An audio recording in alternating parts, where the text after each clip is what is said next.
Most of them.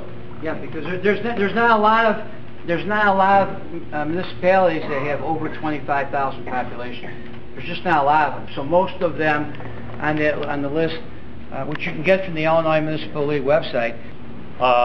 Norridge, Harwood Heights, Northlake, all the municipalities around here are under 25,000.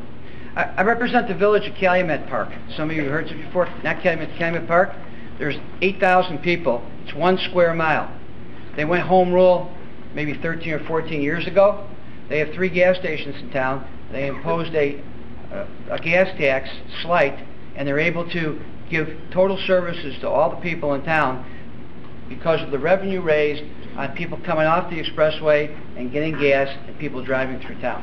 Meanwhile, the neighboring town of the city of Blue Island is a town of about 22,000 people, and they couldn't make payroll this last pay period and had to cut people's salaries in half because they ran out of money.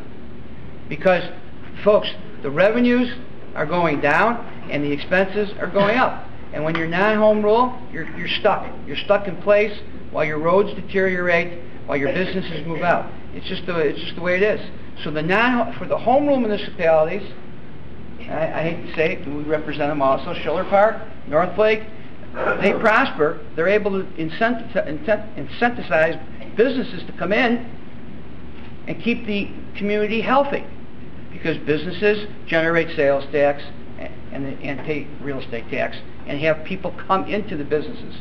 So the choice, I don't live here, but I can tell you, and I live in a village that is home rule, and we're able to bring car dealers in and developments in because we're able to share sales tax with them. We're able to do other things with them.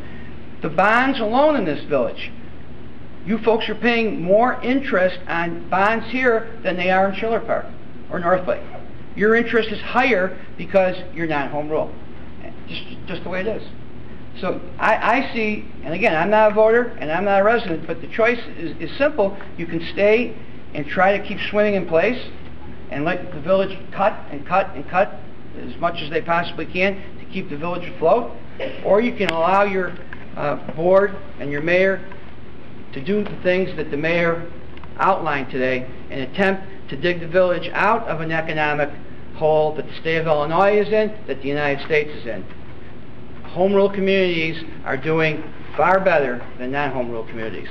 I can attest to that because I represent a lot of them. Somebody who hasn't had an opportunity to ask a question yet. Yes, ma'am, in the back there. Yes, I'd like to know what's going on with the Motorola area, you know, that piece of parcel. There was going to be off there, now with the economy the way it is.